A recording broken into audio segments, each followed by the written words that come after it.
This is Crimson 606. Thank you for watching my video. Also, you can on these social media platforms.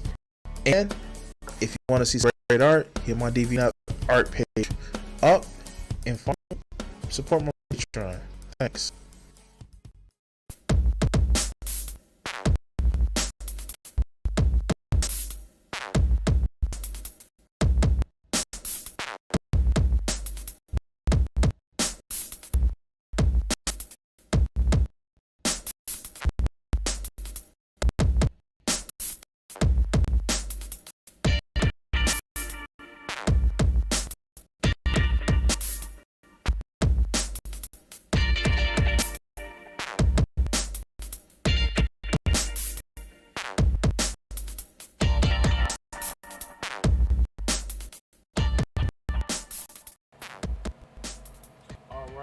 All right, guys. It is me, Crimson 60620. Let me turn my mic up just a little bit, just in case you guys can't hear. And basically, I am here doing another video. Uh, so, well, I'm just gonna be a capitalist pig. I actually had a wonderful chat with Theus today, called This One Guy, and I'm releasing part of the chat tomorrow on my YouTube channel in the morning because I work in the morning, and let's just organize the camera that way. And it's actually an interesting conversation, and if you want to actually hear the full conversation, I just ask that you go to my Patreon, which is in the link of all the descriptions that I do, either on YouTube or on Facebook. You can actually subscribe for just $1 a month. Help me support my channel. You get the full video that I had, minus the audio issues. Like, you have a conversation. So I ask everybody, if you can, go to my Patreon, support the stream that way.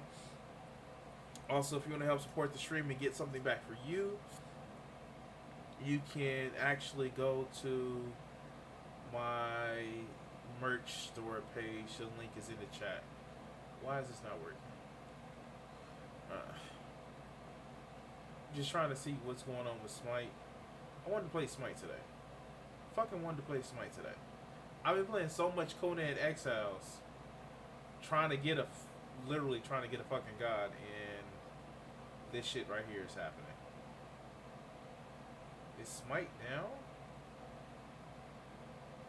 Alright, let me try again.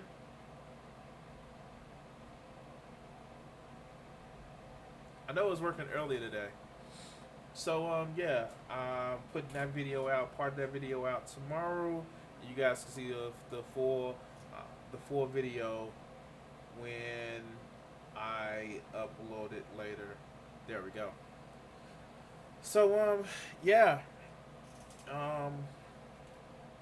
How's everybody's weekend been? I want to actually just explain a couple things that have been added. Well, one thing that's been added to my bar. I'm actually trying to go to Canal Delete and actually get enough expenses to go. It is $200 to actually go and actually get the room for the full 3 days because I got a sweet ass discount. And I'm gonna actually be using my money to get a table versus having you guys there. So yeah, let me turn this shit down because I don't want to smite shit out.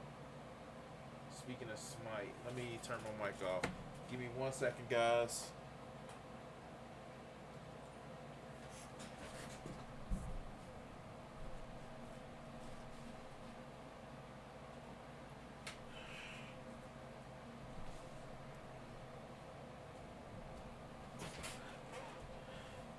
Alright.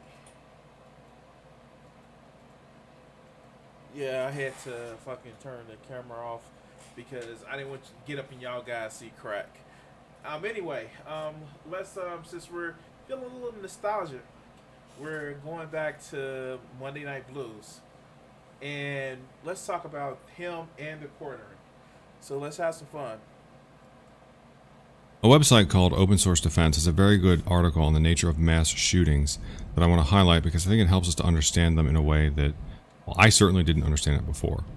The article is called "What is Going On with Mass Shootings? Lessons from Past Solved Problems." This essay... All right, so if you haven't seen any videos about Monday Blue, he's a FA forever alone type person, and he's basically a MGTOW. That's what he is. It's a MGTOW man going his own way, which I can respect if you didn't cater to someone's whims to have you to change yourself in order to be with them. But some of these MGTOW motherfuckers, they just want to be an excuse for being an asshole and never want to admit to it. It's just like, hey, no, you have to accept me the way that I am, but the way that you are is an asshole. And you can tell he's a late bloomer in life, and that's why he feels this sort of way. But let's continue.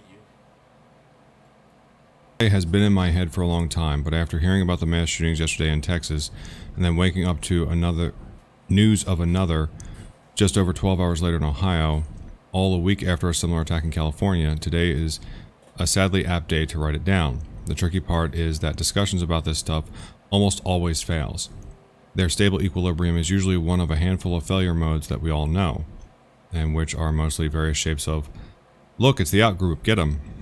I'm not going to read the whole thing, but that's a good intro. Now, the thing about it is, if he read the whole thing, he would actually see, and I'm because I'm actually doing the fucking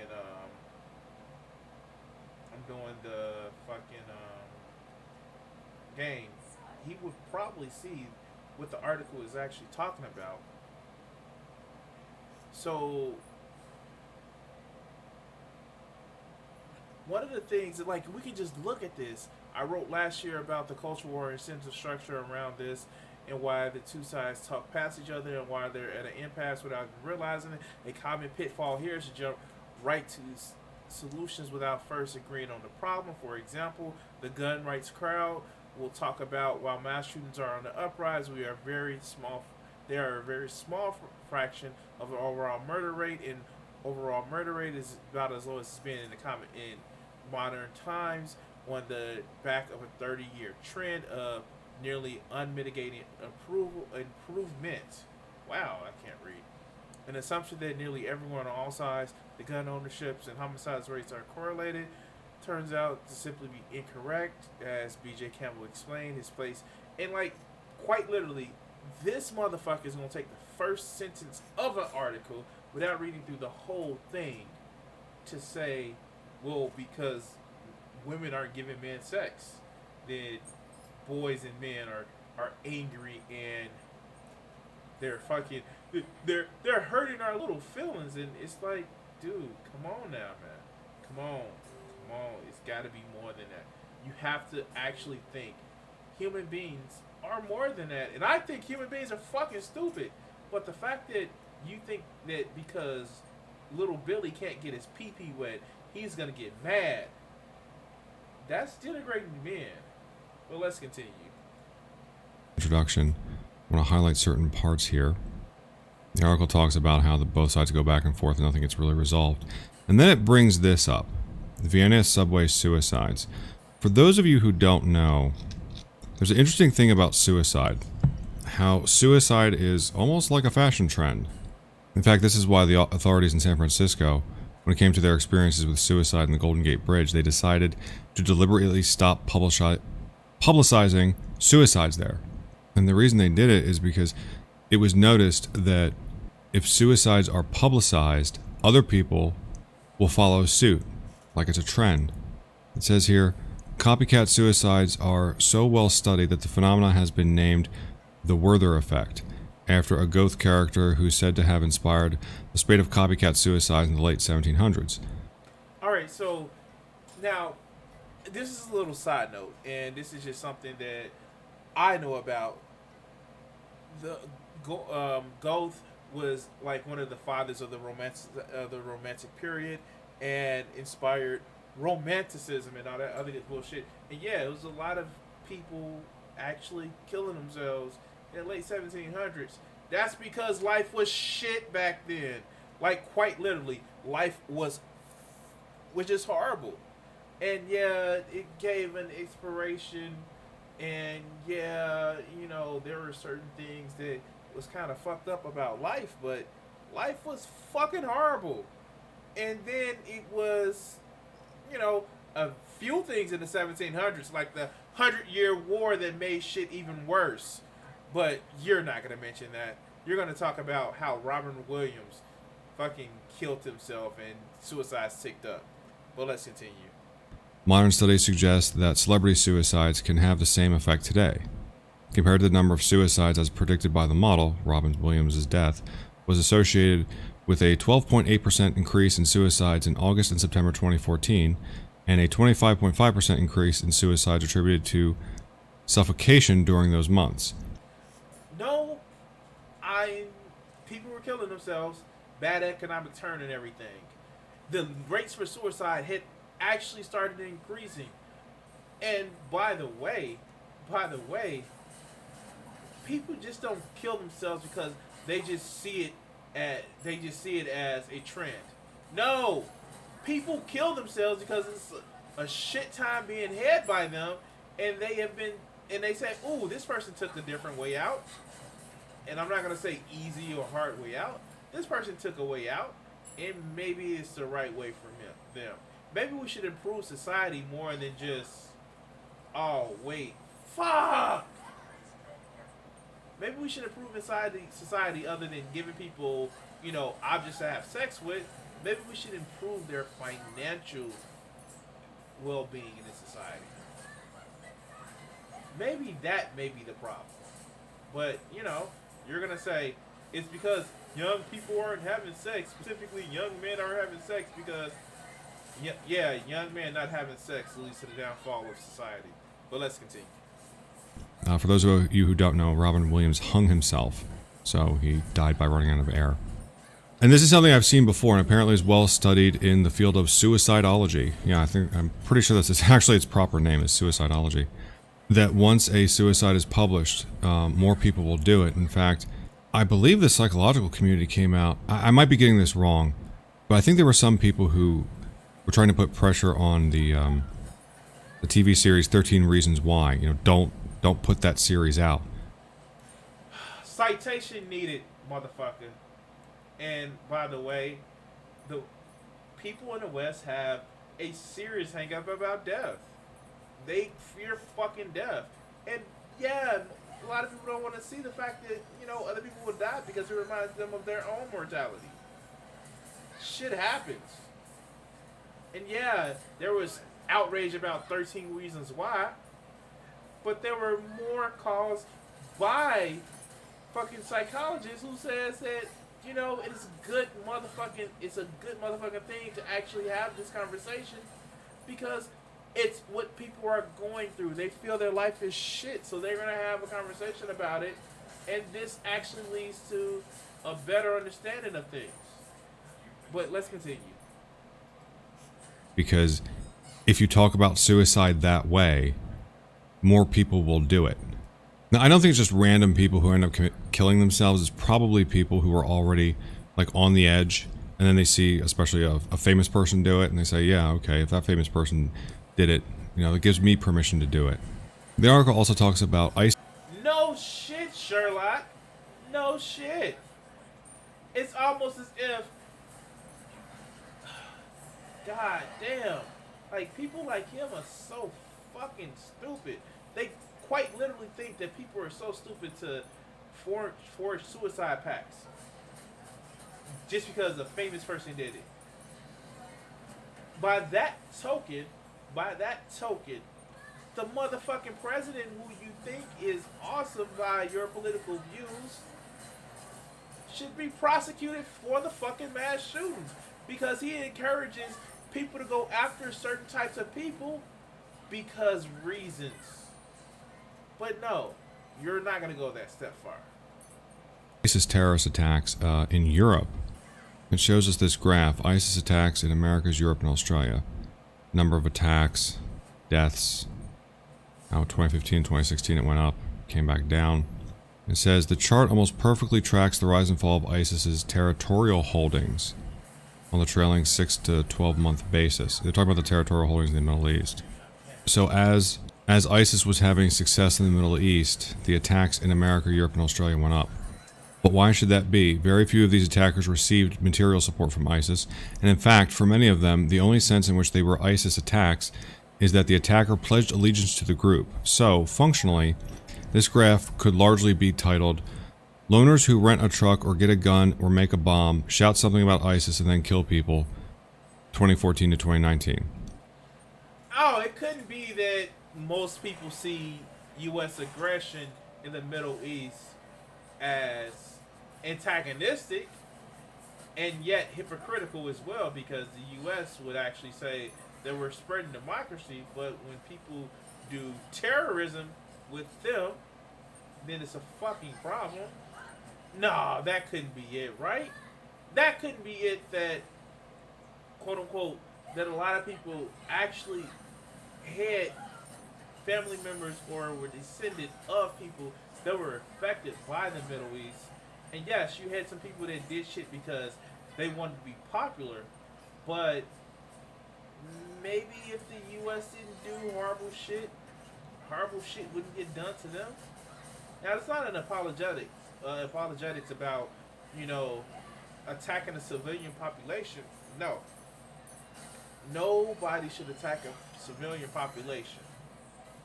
Nobody should be attacking a civilian population just to change the way things are or a political movement. That is still called terrorism, whether you're the empire or the freedom fighters. But let's continue. People are no less able to do that in 2019 than they were in 2015 or 2005 or 1995 for that matter. In most cases, ISIS's contribution was just the awareness that this is a thing that one can do. It's a thing, like it's a fashion trend.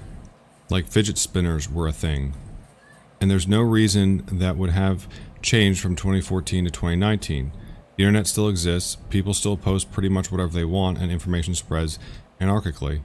Actually, though, the author glossed over an important nuance. ISIS's contribution was just the awareness that this is a thing one can do. I think that may be a lot more powerful than we think. The declaration that, hey, this is a thing. If you are part of this, you are part of something. Contrary to popular belief, the people who commit mass murder aren't necessarily mentally ill, at least not in the sense of having a diagnosable condition.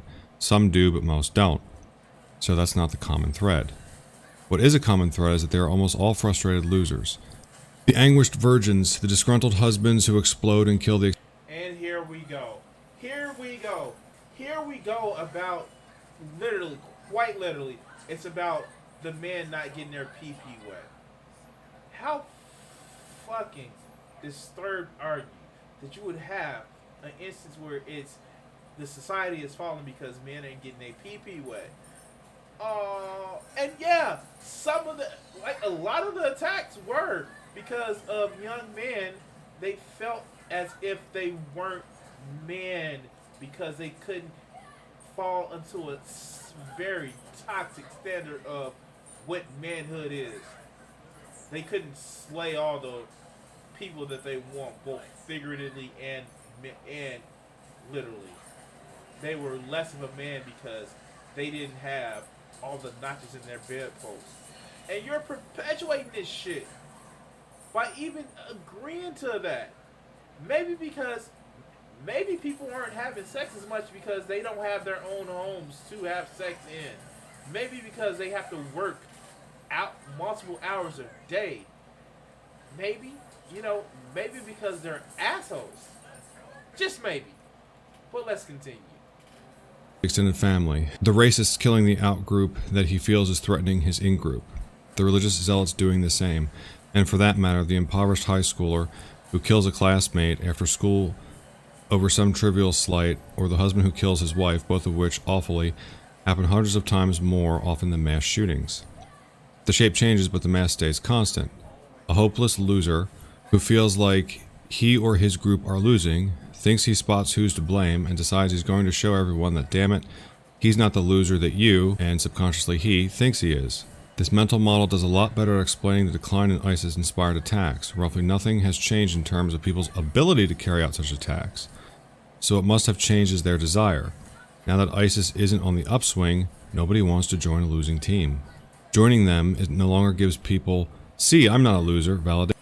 So this is, oh God. Maybe there's also something that changed in 2014, 2015. Maybe we had a big orange buffoon that came out and says, this is a problem. You should fight for this. Only I can protect you. Mexicans are rapists and criminals, and I suppose some of them are good people. Maybe that's also a change. Maybe we had that situation happen in fucking America. Did you ever think about that? But no, probably didn't, because with you, that's great. It's giving young men something to fight for. All those brown shirts. Well, let's continue. Because now to join them is by definition to be a loser. The article then talks about how the KKK got smashed in the 20th century, how the once secret rituals they practiced were mocked. So also, what this article fails to realize is that, you know what happened? You know what happened with did some of the most damage to the KKK? Superman kicked the KKK's ass. That radio broadcast that everybody accredits to a lot of it, Superman says, you know what? You're better than this. Let's show them how much better you are to this. Let's kick the KKK's ass. That's what fucking started the decline of the KKK. Fucking Superman. But, you know, you're not going to mention that. In a public relations campaign. Yeah, the KKK was basically mocked out of existence. So how do we apply this to mass murder, and why are mass shootings so much more identifiably a thing than mass murder in general? A mass murderer burned 35 people to death in Japan 2 weeks ago, and it was out of the news within a couple of days. The author wrote a little while ago about why mass... Okay, so if you want to speak about what happened in Japan, a motherfucker was disgruntled with shit. They almost have the same situation where it's no fucking economic prospects to actually get higher. It's just like people are stuck in a job, people are fucked over by the corporations, and what they say is, well, I don't have anything that I can actually aspire to, so let me go ahead and try to hold on to this job as hard as I can. And when you take that shit away from people, their economic stability, then you have shit where people fucking go crazy. But let's continue. Mass shootings stick in our heads. That article also explains why mass shootings get so much more coverage than other murders, which are about 280 times more common. But and by the way, he actually never meant to kill that many people in the office. He just wanted to burn the building down. Now, I know you're probably saying, Crimson, wait, that's burning the building down while people were in it. Didn't he think that he would hurt the people that worked there? No, he actually didn't. He quite literally thought he was going to burn the building down and people were going to get out. Yeah, no, stupid. But let's continue. The article didn't address why the idea sticks in a would-be shooter's head. For that, we turn to Malcolm Gladwell. Gladwell wrote an essay on thresholds, the idea that, using riots as an example, each person violating a norm publicly makes it easier for the next person to do the same, both by laying out a specific vision of how to do it and by demonstrating, hey, it's a thing. Now, it seems to me that it would make sense this applies to more than just violating norms. It could be just starting new things. It seems like it would apply to anything, really. You know, like, let's say a new line of... So if it applies to anything, it doesn't mean that it applies to this.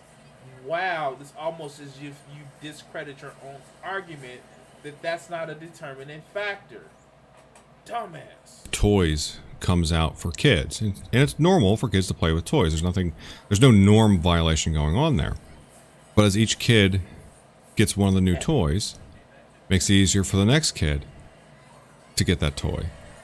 And on until you hit a critical mass where most kids are playing with that toy. Like when I was a kid, it would have been G.I. Joe and Transformers. then later be Pokemon, and now I don't know kids' toys well enough. Gladwell says, we misleadingly use the word copycat to describe contagious behavior, implying that new participants in an epidemic act in a manner identical to the source of the infection. But rioters are not homogeneous. If a riot evolves as it spreads, starting with the hot-headed rock thrower and ending with the upstanding citizen, then rioters are a profoundly heterogeneous group. Finally, Granovetter's model suggests that riots are sometimes more than spontaneous outbursts. If they evolve, it means they have depth and length and a history.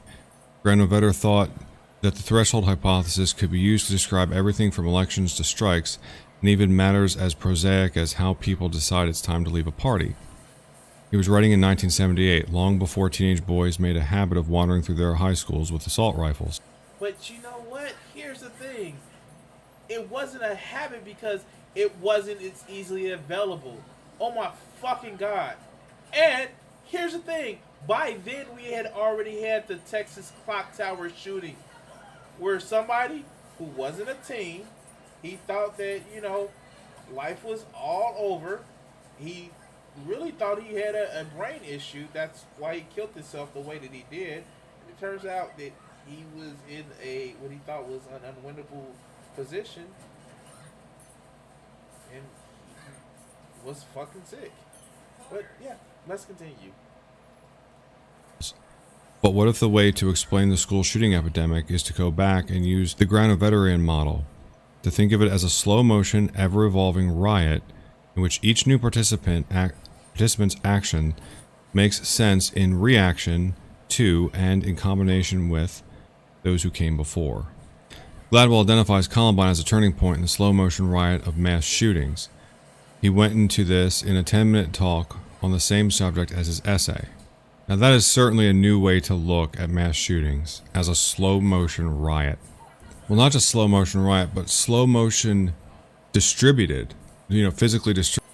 Okay, so yeah, that's one way of actually looking at it. And I've actually heard another way from Bo of the Fifth Column. He actually says that serial killing is down, and maybe a lot of these guys have the propensity to be, serial killers. We don't know. You know what would actually help us know better? Well, if Congress didn't take away the funding to study this shit, because it made the gun lobbyists a little bit uncomfortable.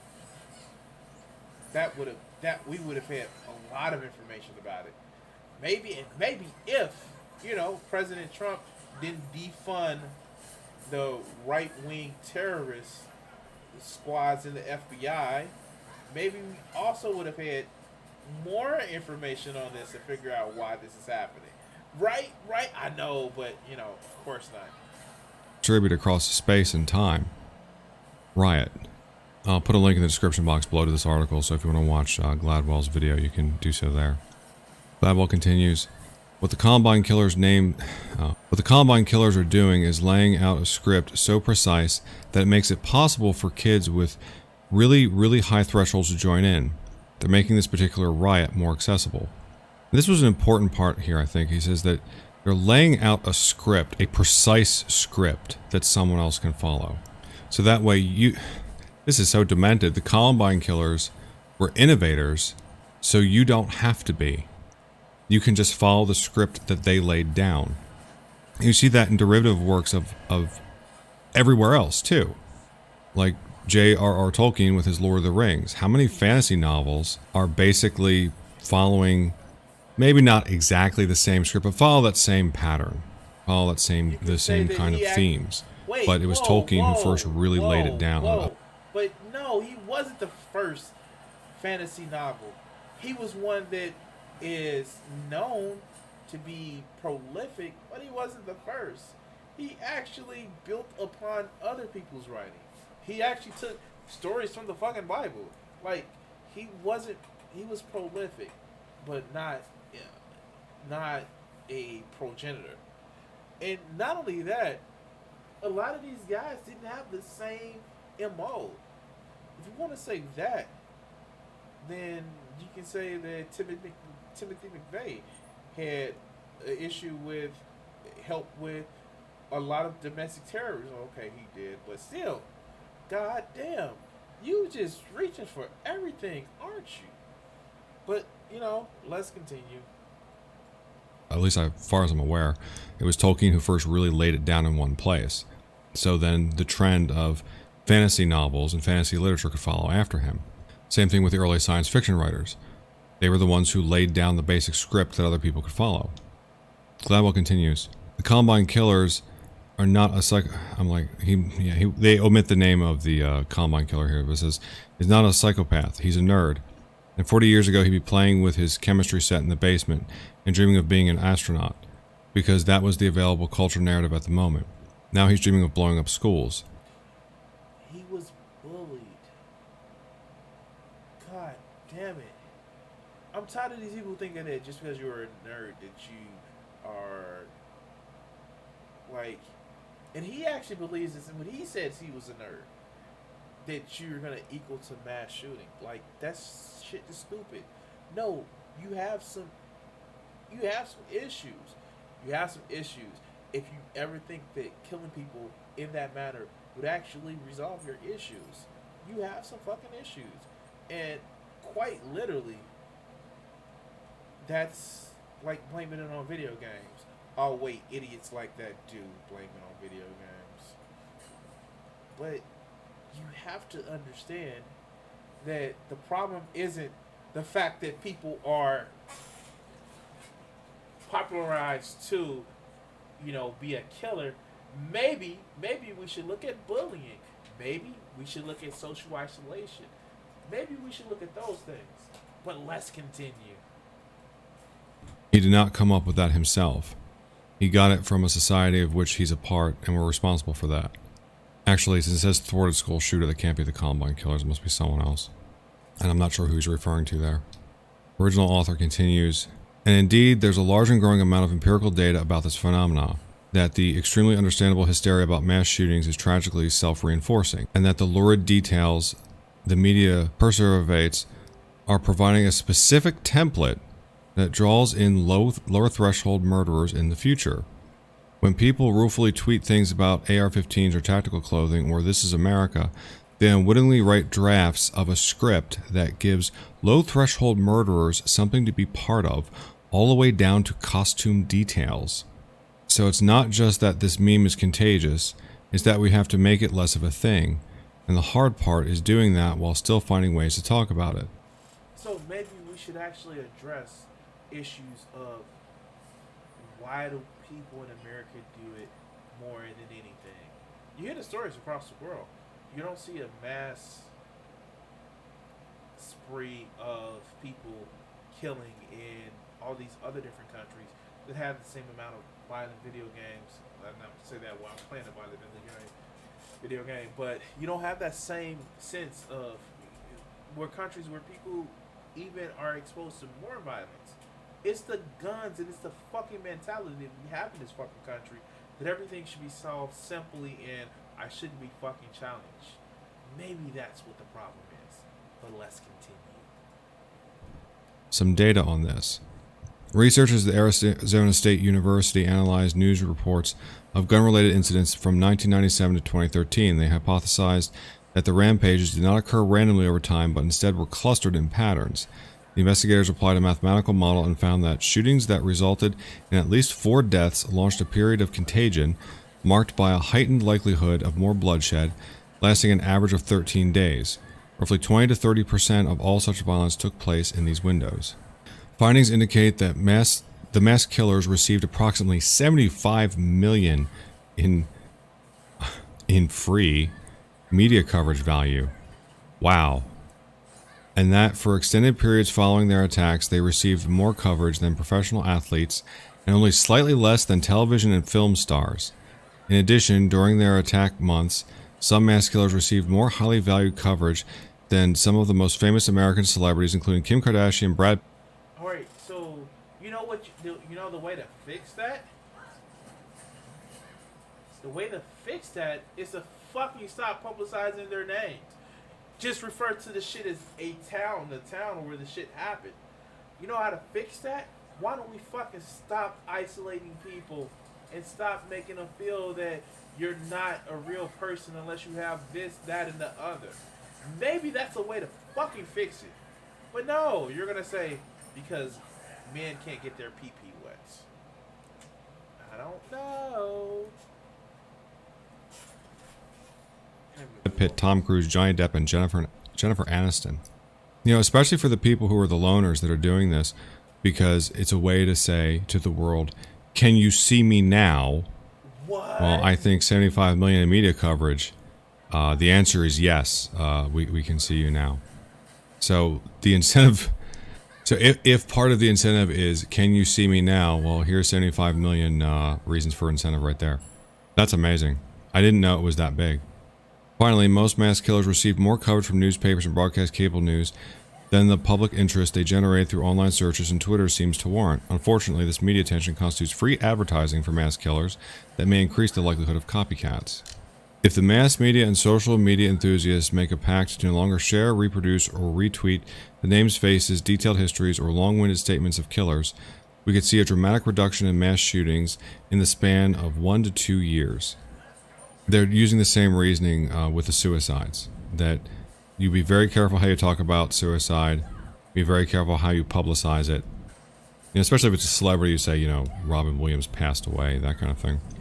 And be very careful about how you I know you have a name, Monday Blue, but do you have a thing for Robin Williams? Like, for real? Like, why you keep bringing this man up? He was fucking sick. He just wasn't. Yeah, he had some issues throughout his life, but he had early onset Parkinson's. And for somebody who may be struggling with something such as that, you know, that's debilitating. And so, would I do the same thing if I was in this position? I don't know. I really don't know.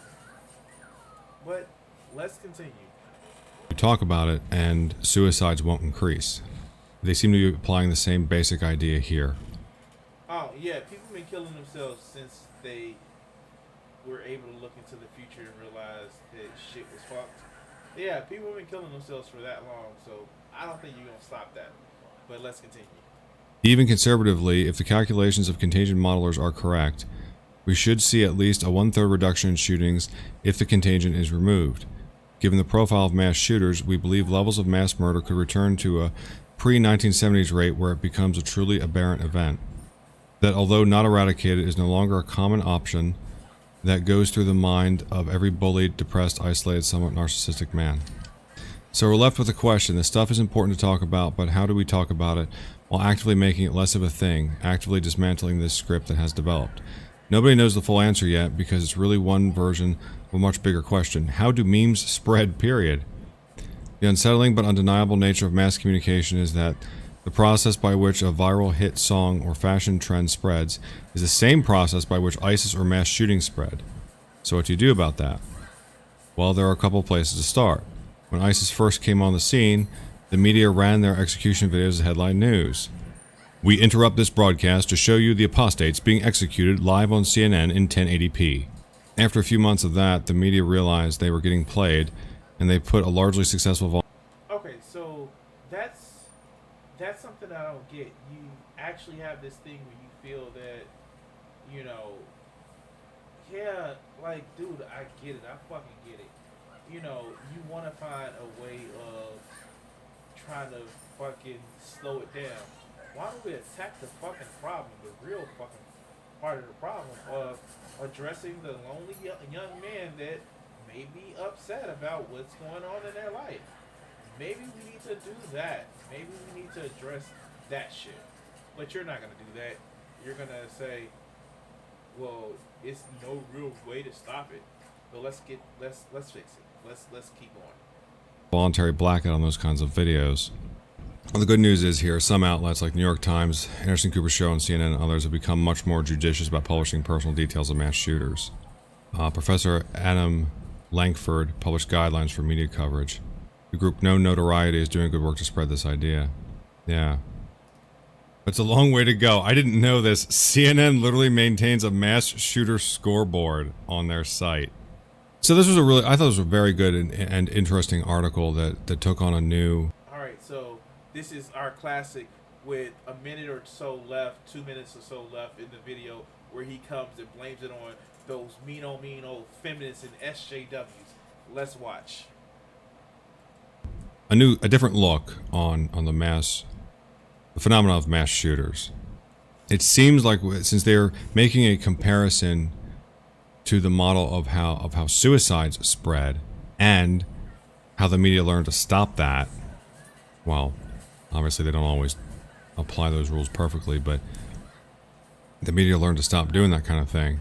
If the model for preventing suicides is used on mass shootings, it might work to reduce them. It seems, at the very least, I think it passes the smell test. So what do you guys think? Let me know in the comment section below. Now, before I go, I'm sure that all of you are aware of the YouTube censorship that's been going on, and I suspect that I'm probably getting hit by it to some degree. So if you like my videos, it doesn't have to... Okay, so he didn't do it. Wow, this is an improvement. I guess it is a way of getting around YouTube censorship. In other words, they're not going to pay me to spout my ignorant shit on YouTube. But let's let them go. Be this one, but if you could just share the videos of mine that you like to other places so more people can come and find my channel, I'd appreciate that. If you like the work that I do on this channel, there are donation options in the description box below. So thank you for watching, and don't forget to like, subscribe, and share.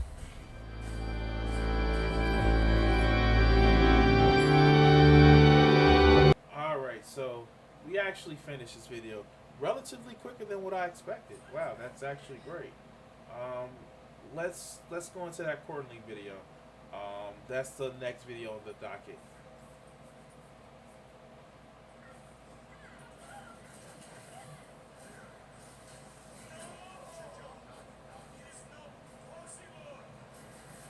Stay connected with 3 networks in one, somewhere up here and, ooh, down there. With Google Fi, a phone plan by Google. Shit, come on. This is not another treadmill. It's a... What's going on, everyone? Jeremy here. Alright, so this motherfucker, oh my god, Mr. Quarterly himself, Mr. SJWs are out to ruin everything that we hold dear. And it's actually funny. I may actually do the follow-up video to this where clearly he doesn't know what the fuck he's talking about. And how, like, I hate to like be this person, but puts no effort into his motherfucking videos, but yet and still, the people like him. Wow, I just like, wow. It's just one of those things. Just like if he wasn't a reactionary, I truly believe that he, like, how do you make money from shit like this? Like, just being a pure reactionary, because you're crying because they're changing Thor into a woman. Never mind the fact that Jane Foster, it was a fucking awesome Thor. A Thor on a motherfucking time clock. And he doesn't mention this shit throughout his video. Like, it's like she was worthy of Thor, the power of Thor, because it was just like in the first fucking movie, it's like, well, if I gotta give my life to make sure shit stands well, I will do that. And fuck, like, from the stories that I've read and the reviews of her, like the comic book reviews or breakdowns of her comics, fuck, like, that's what you want Odinson to actually be. And I know people are mad, she can't be Thor, Thor is a name, and like, that's happened throughout the fucking Thor comics. And people were just getting pissed about the stupid shit. But let's just let them go. From the quartering, I hope you're having a wonderful week today.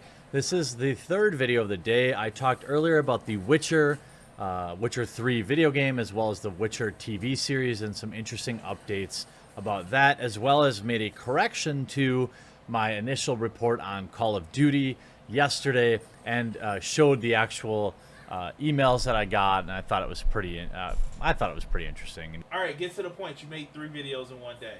So what? Get to the point. If you did too, remember to make sure that you like those videos, leave a comment. Same with this video. Now, this is kind of an important one for me because it deals with the Marvel Cinematic Universe, and obviously everything we talked about with female Thor and Natalie Portman, everything that came out of Comic-Con, and kind of the changing of the guard in terms of the Marvel Cinematic Universe. It's also important to me because it serves as a great example that people that will gaslight you, that when you point certain stuff out, they'll say, "You're crazy! You're crazy." They're not Marvel's not trying to replace all your precious male Avengers. Male fragility. Okay, so mind you, the fucking these are real life people. Quite literally, they get old. They want to work on different shit. These are real life people, so they need to keep a brand going. And god damn, like for real. Oh god. What's up, Jill? Have fun. Have fun, man. Have fun. You can refute all you want, but have fun with that, man. Hey, by the way, Jill, thanks for watching, man. I love having you watch my videos. Have fun with that. But like quite literally, the same reason why Robert Downey Jr. had to actually stop. Like he wanted to move on to something different. He got tired of playing Tony Stark. And the fact that a lot of these people actually just, I don't know, it's just like you have quite literally, you have a time clock with people who star in movies. And Jane Foster Thor was fucking awesome. But let's continue. You're crazy. That would never happen. What a horrible take. Easy. Male superheroes have the rest of the world. This is just one. Oh. Now, mind you, he never mentions that Jane Foster becomes Thor in the comic books because, shit, quite literally, if you haven't read the comics, spoiler for what, a 5-year-old comic, Thor Odinson lost his hammer because he had self-doubt. Now, mind you, Jane Foster in the comics never says, "I'm going to be Thor." She says, "No, I just have the hammer."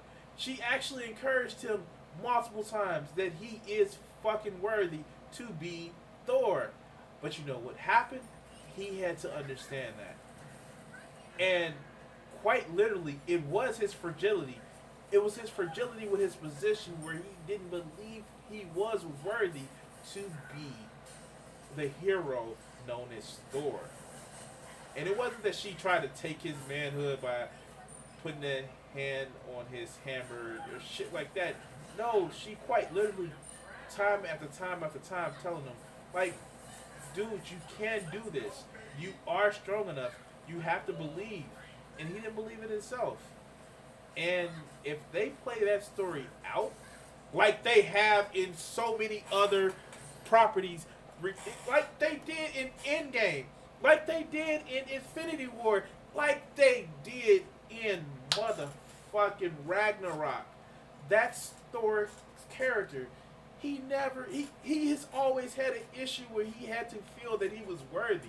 It was like, okay, let's take it to the fucking extremes, but let's continue. And besides, Thor in the comic books was also a different character multiple times. It has just never been, up until recently, it's never just been Odinson. But let's continue. Snowflake much? This is the reaction. When I make a video, there's actually like a group of people now that kind of wait for me to react. So like, let's say Brie Larson comes up in the news, or like Captain Marvel comes up in the news, or when they announce Lady Thor, there's a group of people that don't watch my videos. They don't care to watch my videos. They just read my thumbnails and then get offended by it. And when Lady Thor was announced, yeah, I'm watching your videos. I'm responding to it. So, I'm letting you use your own words to criticize yourself. But let's go ahead. I was inundated by a whopping maybe 100 people that thought that they had perhaps ruined my day by telling me that, you know, Marvel's erasure of existing superheroes and replacing them with female superheroes was crazy. That's crazy talk, man. You crazy. If you read the comics, you'll see what they do in the comics, and you kind of... I don't get it. I don't get it. And something tells me that the conversation didn't go like he says it did. But let's continue. It's not crazy. It's absolutely happening. But where they misrepresent me is in this. They typically set up the straw man for you as well, the viewers, is that you're like deeply hurt by it or you're deeply upset. I don't care. Wait. They said they actually are putting it towards him. But it's everybody, and they're trying to make me seem like I'm crying about it. What the fuck is this video then, dog? What? Why are you having a video where you crying about it? But let's continue. Make a Lady Thor. Awesome.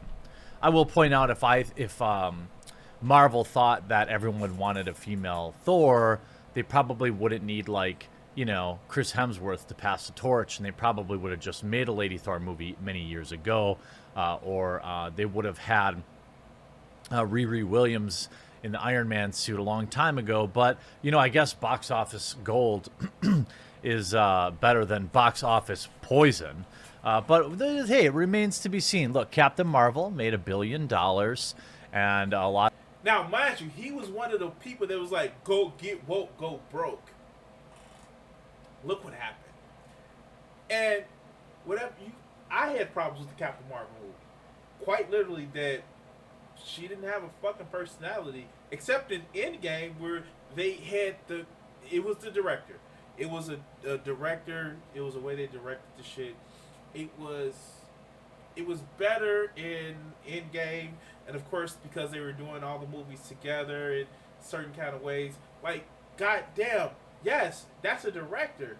Like, and I think people just, you know what? I didn't realize until like probably a few months back that Brie Larson was in Scott Pilgrim versus the World. Goddamn, but she was not necessarily warm and inviting in that movie. I think that's what a lot of people fucking hated her, because she was mean to the nerd. And, well, he's the fucking nerd. But let's continue. And by the way, that is a horrible face. He's crying. Let's go. A lot of us said, hey, did you just burp? If boyfriends on social media made a phone plan, it would cost the same to post pics abroad, like this here, and this here, and this here. You're piggy. My dog burped. A lot of us said, thumbs up for Indy, by the way. Indy's doing good. We're going swimming after this video. He started his treatment, our medicine to help, like, kind of keep him tough in the last couple months here that he has, and he seems to be doing pretty well with that. So thank you for everyone for always asking and sending kind words. So appreciate. How do I do that? How do I make a heart? There we go. Nonetheless, a lot of people will come. So when I saw this tweet and an article, the subsequent article, I thought, there you go. This is exactly the stuff I'm talking about that people pretend doesn't exist. Okay, he talked for like fucking 4 minutes about this shit before he even get into the fucking article. It's almost as if he's trying to make sure he pads his time so he can place ads in the middle of his fucking video. But, you know, censorship and all that other good shit. But let's continue. Here's an article from Independent Voices, a verified blue checkmark on Twitter, saying, now that we've got female Thor, let's topple every pale, male, and stale superhero we can. Now this... Okay, so let's just tackle two things that I want to bring up in that part. For one, are you jealous? Are you whining because they got a check mark and you don't? Oh. Are you whining that they got a check mark and you don't? And besides, what's the arbitrary things for being a check mark? Quite literally, anybody can get a check mark if they know the right persons. It's a running fucking joke. And secondly, so what? You know what? This is what I don't get about these reactionary motherfuckers. They can be as reactionary and just antagonistic as they want to be. But as soon as somebody does the same fucking thing, then their feelings are hurt. They're fucking bullies. They want to impress their ideas. They want to impress with how they feel. They want to impress. They want to oppress their desires. But the minute that you fight back in some kind of way, they go whining and crying home to, go whining and crying and running home to mommy like they hurt my feelings. Let's continue. This is obvious bait. We see it makes it harder to see like how many comments are on a specific tweet these days. There's 4 tweets, 15 likes, and just kind of looking at the comments, I don't think it worked well. You know, I'm gonna guess that there's 100+ comments, if more load or not. You know, and people could point to, you know, 2016 Ghostbusters. People can point to the Oceans reboot. People can point to whatever subsequent movie Natalie Portman has to hold the mantle as Thor as. A lot of times people will point to Thor Love and Thunder and say, see, it worked. And completely minimizing the fact that Chris Hemsworth will probably have a major part in that film. And if he does, so what? This is the reason why you cry about later on and you make another video like, dude, you didn't read the comics. You didn't mention the fact that in the comics, right now, Odin's son is not only Thor again, he's an All-Father. Odin has stepped down from All-Father status to be for Thor to become All-Father. You don't get it. Jane Foster was dying of terminal cancer. She didn't take over, and she's never meant to take over to become just Thor and like demasculate Odin's son. That's not the point of the conversation. The point is to give a redemption arc. And yes, if they do it fucking right, she may actually be in 2 movies as Lady Thor. Oh, I know. So fucking what? And you know what? In the end, if Hemsworth continues to stay with Marvel, he's gonna be Thor again. What? No.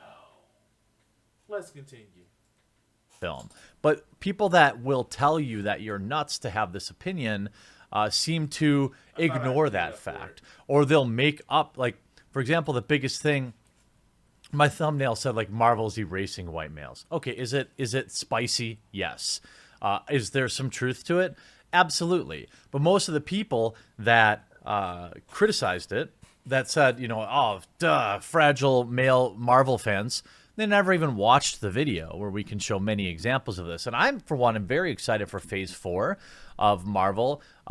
Many of the movies look exceedingly cringe, other than perhaps the Doctor Strange sequel, maybe Loki. There's not a lot that I'm really interested in, and that's okay. Not every movie has to be for me. What? It's almost as if you cracked the motherfucking code and you don't fucking get it. If you make movies for a niche audience, yes, those niche audience will come. But if you make movies for everybody without watering them down, and that's the thing, that's the shit that kind of like, I don't get with you reactionaries. They don't water down the shit. You still had an epic fight scene at the end of Endgame where you had Cap, Iron Man, and Thor handing Thanos his shit, you know, until Thanos just started Thanos and it just started really living up into the Mad Titan whole thing. And reactionaries like him would actually would be one of. Why did they have to have a scene with all the women? Like, they did it to piss you off. And also, there is quite literally a comic, and it's especially from the Secret Wars 2, where it's like the A-Team. Marvel is a company who has been at the forefront of fucking inclusion. Stan Lee says, if you're going to be a racist, if you're going to be a piece of shit, stop reading my motherfucking comics. Have literally, even though they've had some backward shit done in the comics and some horrible shit done in the comics, they quite literally continuously have given women their own fucking comic books. It's something that's written into their DNA. And for these reactionary motherfuckers who think that, oh, they taking away superheroes that I love, Marvel, quite literally, that's Marvel's thing. They've talked about things like drugs. Fucking Black Panther. And people will say, well, the character was around before the fucking movement. No, the movement was around the character. And they say, well, this is going to cause some problems. And they was like, fuck it. I don't care. Still, name him Black Panther. God damn. It's like you praise comic books that you grew up with, but you don't know the history of the companies that put out comic books. Shit. Most of what Hollywood puts out these days is absolute garbo. But again, you have somebody literally calling for this. This article was written 2 days ago, okay? Again, now that we've got a female Thor, let's topple every pale, make no mistake, that means white, male and stale superhero we can. Avengers Endgame is the box office top all-time in box office, raking in $2.79 billion. Superpowers get bums in seats. And sneaking social justice messages under the radar is tried and tested way of speaking to the masses. So you're literally saying that you have to sneak it in there, that you have to be subversive. This is interesting to hear, somebody come right out and say that. These stories have always been about underdogs proving their worth, or about others, or those who are other finding their place. And the recent wave of heroes truly reflect these traits, as one should cheer as it builds into a tsunami. Since Saturday's announcement of female Thor, the internet has blown up with people wailing that the historically straight white male pool of superheroes is being drained for a more diverse roster. Well, it is. But the fuck is, like, go read some comics.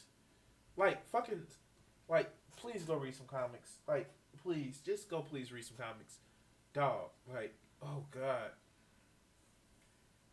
And yeah, you had a period, especially in the 90s, where Marvel was trying to sell toys, so they sold they pushed the cartoons. And I just watched a video about this. They pushed the cartoons, and yeah, you had Cyclops, Wolverines, Spider-Man, but you still had the fucking Fantastic Four. You still had one of my favorite storylines, well, two storylines, I guess it was an overall storyline, that centered around Jean Grey with the Phoenix Saga, or the Mr. Sinister, with Jean and Scott not being married for real, or the Dark Phoenix Saga. These were motherfucking powerful ass people. You had things in, the X-Men where you have just a scene full of women characters. Minus Jubilee. Everybody fucking hated Jubilee. But, yeah, you had this shit in the 90s, and they even had a Jubilee action figure. Fuck. But let's continue. It is. And that's fine. Let's see how your movies do. I mean, Marvel is a machine. You can probably replace existing fans with new fans pretty quickly. I think that the box office numbers of a movie like Wonder Woman and the box office anticipation for the Wonder Woman sequel, the interest in the Black Widow solo movie, kind of always flies in the face of these authors who are kind of building the straw man that Marvel fans don't like female superheroes. It's absurd. Of course they do. You know, if anyone has a problem with a female superhero simply for being female, that's incorrect. And Yes, quite literally, you've had problems with female superheroes for them just being female. You've had problems, like, quite literally. God damn it! And the writers actually serve this shit up for you. Oh my God, the writers serve this shit up for you, where they quite literally actually make fun of the fact that people have issues with a change in the character, not because those people shouldn't be. Those people have quite literally changed the character that I've loved or things of that nature. Quite literally, people have issues with the fucking characters because they can't identify with the characters because for some fucking reason they can't identify with the characters. I wonder what could be the problem. But let's continue. I don't support that. Now, if you don't like Captain Marvel because Brie Larson can't act, and Brie Larson is antagonistic, and Brie Larson says horrible things online and in interviews, that's your right. It's not about her being a woman. It's about her being insufferable. Many can be saved. Because she needs to learn her place. Quite literally, she needs to learn her place. Now, if you were to say that fucking, like, and I will say this, like I said, in Captain Marvel, Brie Larson didn't have any personality because they pulled the amnestic or a character with amnesia. And quite frankly, I don't really like Captain Marvel in the comic books. Quite literally, she's a boring Steve Rogers. And that says something. But Brie Larson had more character in the motherfucking movie than Captain Marvel in the comic books. Because I don't. Okay, maybe I can't talk about this shit because I don't have. I got a little bit of time. So, in the comic books, Carol Danvers, quite literally, she was a troubled character. She went from a person with the similarities of Tony Stark to a personality of Captain America. Now, mind you, quite literally, she went to this characteristic because she is quite literally a captain, you know, Air Force captain. But damn it, it's this generic soldier, fucking, you know, idea of what military is. It's just that. And God damn it. At least she had more personality in the movies. But you're not mad because she was a woman. You're mad because she's a woman that didn't know her place. She chose to challenge the establishment. And you know what happens when women challenge the establishment? They should know their place. But let's continue. Ignored. I saw one person on social media bemoaning the betrayal of the Norse myths. A complaint curiously absent of Thor Ragnarok. I'd love to know which myth Jeff Goldblum swanning around in a spaceship. Anyway, it's ostensibly more reasonable that complaints that I don't mind certain characters, but why can't they make their own? That nettles me, because make no mistake, we are. I assume you work for Marvel? Villain Interrupted, my play about supervillains in prison runs at Camden Fringe in August, highlighting my point perfectly. Yeah, I'm sure it will sell out every single night. Original characters, even though... Dude, what's the dig for? Like, for real. Like, why the dig? They did what you're talking about, but it's a fucking issue because they're not popular. See, this is what I really think that the problem is. These motherfuckers really don't have any creativity. And so they get mad at people who do. And then they want to say, because you don't have the weight of an international company behind you, and you don't do as well as, you're not a box office hit when you first come out. Every time you first come out, then it's a failure. You're a failure. Like, quite literally, dude, comic book companies went bankrupt. They've merged or they've taken other characters from other books in order to make sure that they didn't have a built-in system. They have a built-in system now, but when they didn't, the shit was struggling. That's the whole thing between capitalism and corporatism. But you have to throw that dig. It shows that it's not really about them making their own. It's about the fact that they have the gall to challenge the system. And while they're challenging the system, they're taking away your heroes, which you bemoan representation for, but you're getting mad because somebody's taking away your representation. But let's continue. The ones created by behemoths like Marvel or DC have nothing like the traction of old favorites, meaning that we're starting the race seconds before the big boys cross the finish line. Stealing a few of their spots at the front is not only positive, but absolutely necessary. Here's the thing with that statement. It isn't. And if you quote unquote steal their spot as these are your words, not mine. Do you have a crush on a coworker? Oh, come on. Stop. That's alarming. All right, there we go. Okay. So, yeah, shit. Okay. Like I was saying before, these companies have advantages already built into the system. So what if somebody takes their place? They did it before themselves. Why is it a problem now?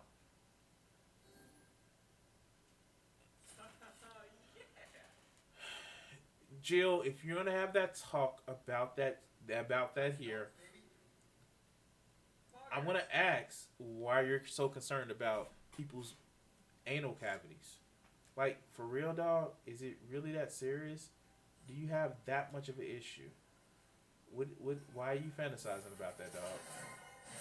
And don't bring that shit here. Please don't bring that shit here. I mean, like, whatever your fetish is, I'm not going to kick shame you. If that's something that you like to fetishize about, hey, more power to you. I like a lot of cunnilingus. But, you know, this is not Crimson After Dark right now. So save that for later, okay? Okay, Pumpkin? But let's continue with the video. It's not going to go well for you. I mean, the movie, right?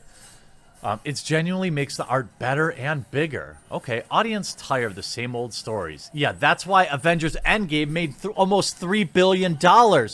I mean, how rarely... this is why this is such a great article. Didn't you just say that... Oh my God, like... How you gonna use the argument from Ed Populum and then say, well, you know, if taking their spot is not a problem, if they're taking their spot is not a problem, why would you, Mr. Cordling, have an issue with? Why would you appeal to that as well? Because then you know that they would actually win, because taking their spot isn't a problem. And maybe I don't have my thoughts as clear as I want to. You're bemoaning the fact that they are getting their own plays. They're only making their own plays. But you also bemoan the fact that you get mad at them for not selling out, but selling out to a packed stand, but they're also trying to... Oh, shit, you don't get in there. They're also trying to, you know, I guess, advance as well, but they shouldn't advance. It still seems like you have a know your place argument, and you don't have any place with being where you're at because reasons. But let's continue. I can't be more thankful that the author of this literally contradicts herself in every other sentence. Oh, tired old Marvel film? Oh, you mean that one that made more money than any movie ever? Audience tired of the same old stories, told by the same old people with the same old characters dressed up in different superpowers. Look at the success of films like Black Panther and Captain Marvel, or the aforementioned Thor Ragnarok, which took a risk, hired a minority director, and let him get on with his frankly insane ideas and reap the rewards. You know what? So, and this is one of the things that kind of I didn't get. You just said that, you know, and it's just I don't know how to describe it well, but you actually just said that people aren't tired of those old stories, but yet you also point out to the fact that Captain Marvel and Black Panther actually did exceedingly well. This is the shit that happens. Because here's the funny fucking fact. People do get tired of the same old stories with the same old characters. People do get tired of actually seeing the same people. People do. Fans are fucking wonderful but terrifying things because they want the same things but new. And that's actually terrifying because in the end, if somebody truly likes something, they're gonna actually choose what they fucking like and what they want. And you know what? Maybe, just maybe, they would actually like to see how female Thor was. The Thor books, as in Lady Thor, Jane Foster's Thor, actually did exceedingly well. They did. But let's continue. But I bet you less than 0.1% of people that saw Thor Ragnarok knew anything about the director. This is They publicized the shit out of it. They said this is Waiko Tahiti. They made a fucking big deal about this shit. They said we're going in a new direction. They actually gave the man's fucking name. They did all sorts of promotional things about it. They talked about the direction that he actually did. They gave his credentials and said he was a different type of director. Damn. Why? But you're going to go back and say, well, unless they're this director that they heard of, that I've heard of, I wouldn't have cared. When I haven't heard of the director that you heard about, and it didn't matter to me. But let's continue. a point of view from an elitist, like media weirdo.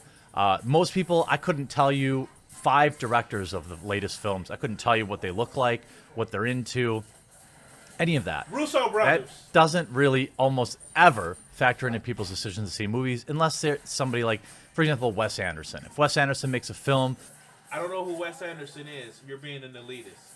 You see, I can use the same fucking thing. Now, people know the Russo brothers because fucking the Russo brothers, like, they've actually they fucking helped out so much in the Marvel Cinematic Universe outside of Feige and, but yeah. Classic example, but let's continue. I'm probably going to see it because I like Wes Anderson. But, outside of that, who knows? I couldn't tell you who directed all these Avengers films and what the color of their skin might be. This is absurd. And yes, Black Panther, I thought was an average. I would say Black Panther and Captain Marvel were about on the same level. 6 to 7 out of 10. Mind you, it was quite literally almost Shakespearean, the stories that Black Panther actually had. Like, quite literally. But, it only was in contention for, Best Picture. It was only a 6 out of 7. I wonder why you didn't identify with it. I wonder why it wasn't something that you can identify with. Could it be you didn't feel represented? But let's continue. Some of the most recent Marvel films, in my opinion, haven't been that great. In fact, Endgame, for me, isn't even in the top 5 of Marvel films. But that just proves that, look, it's your own opinion. People are going to go see it because it's a part of the universe. You take a lot of, I think, you're making a false equivalency here, saying that, like, well, because Black Panther made a bunch of money, or because Captain Marvel made $1 billion, that means that they're good movies. What is it? Argumentum ad populum, I think. Marvel, the franchise itself, is very popular. And eventually, people will start to not go if the movies aren't good. All right, so let's just dissect a couple of things, okay? The first thing we're gonna really dissect is the fact that, well, for one, Black Panther, it kind of actually was a fucking awesome movie. Now you can say about the third act, the CGI, the rubber panther suits were actually bad, but the principle was fucking sound. And yeah, shit. Endgame was bad. What? In what criteria do you grade your movies? Do you judge your movies? Like, what criteria do you judge them?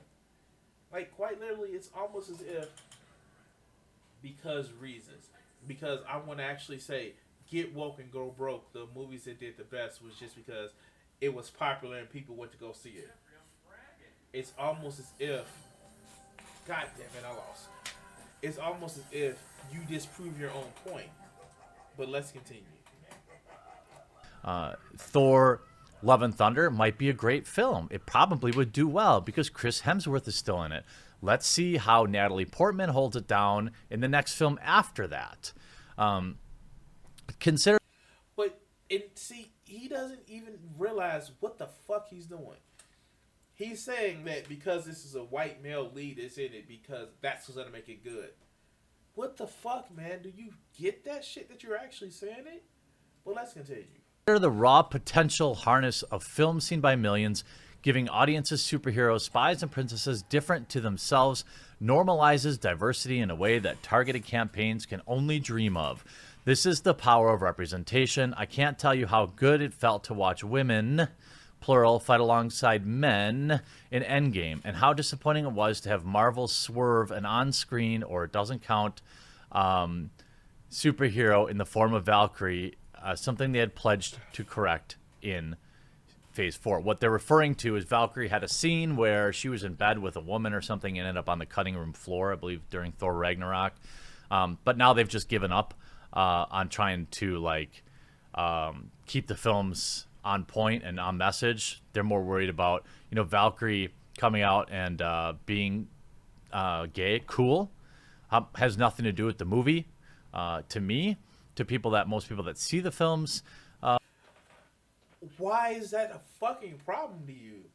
There are women and men that are bisexual or homosexual. That's not a fucking issue.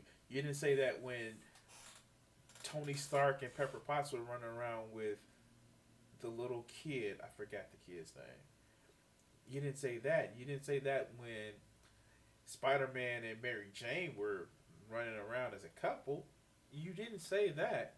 If it's out of the norm to see a homosexual or bisexual relationship, then it's out of the norm to see a heterosexual relationship as well, dog. That's a problem.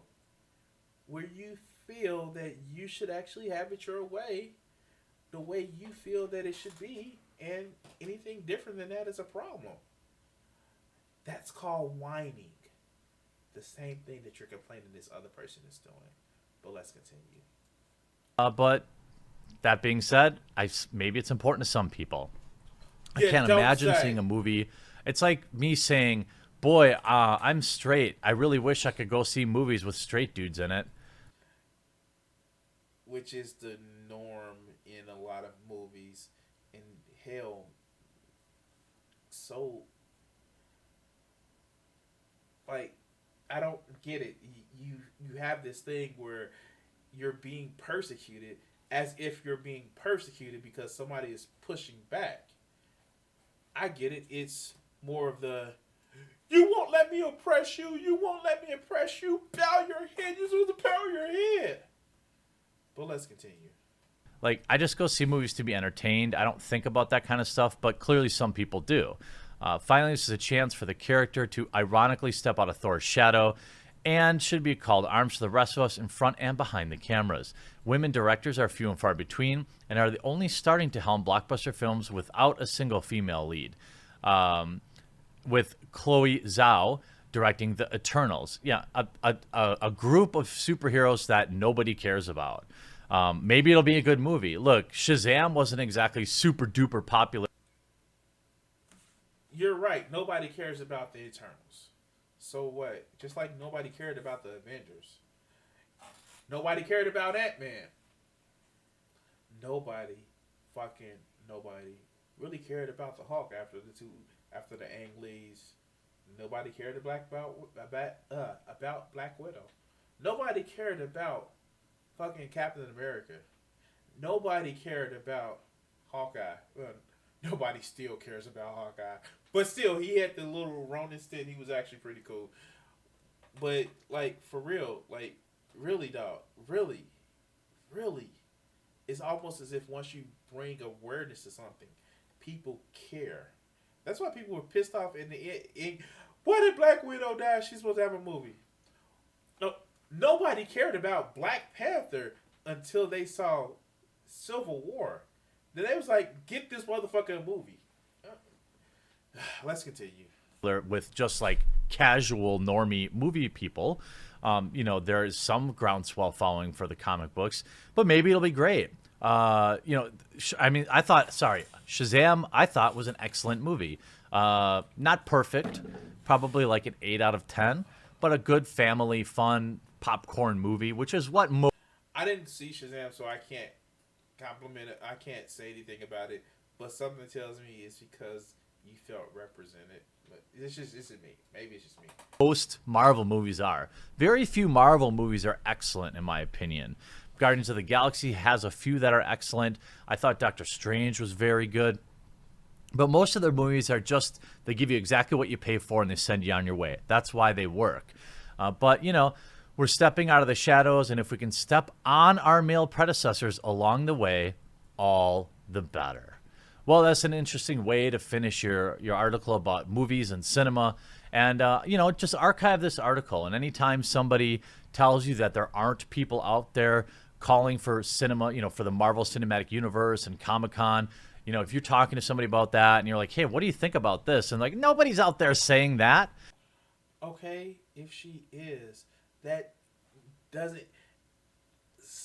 I hate to use whataboutism, but please let the first person that has not any sin cast the first fucking stone. Go ahead. I'm waiting. By the same criteria that you're judging this person by your own admission, your art, your headlines, your thumbnails you use was inflammatory. Please let the first person without any sin throw the first stone. And this quite literally isn't whataboutism, because I'm asking you to judge yourself by the same standard you're judging this person who wrote the article. But let's continue. Well, here's a perfectly very clear article on The Independent of somebody who is calling for it.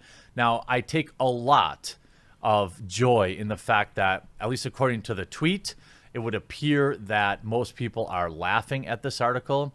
For the author, I'll just say this. Don't pretend to care. Don't pretend that you are oh so open and virtuous, because you don't. All you want to do is jump on the woke train and make money out of it. I'd probably agree with that. This is just how these websites make money. And just remember this article when somebody, tries to gaslight you and say that nobody's out there doing this. I do. Wait, but again, like, you're making a video. I counted at least 3 ads throughout this whole video. Again, whatever you're judging somebody's standards by, judge yourself. But let this fool finish out.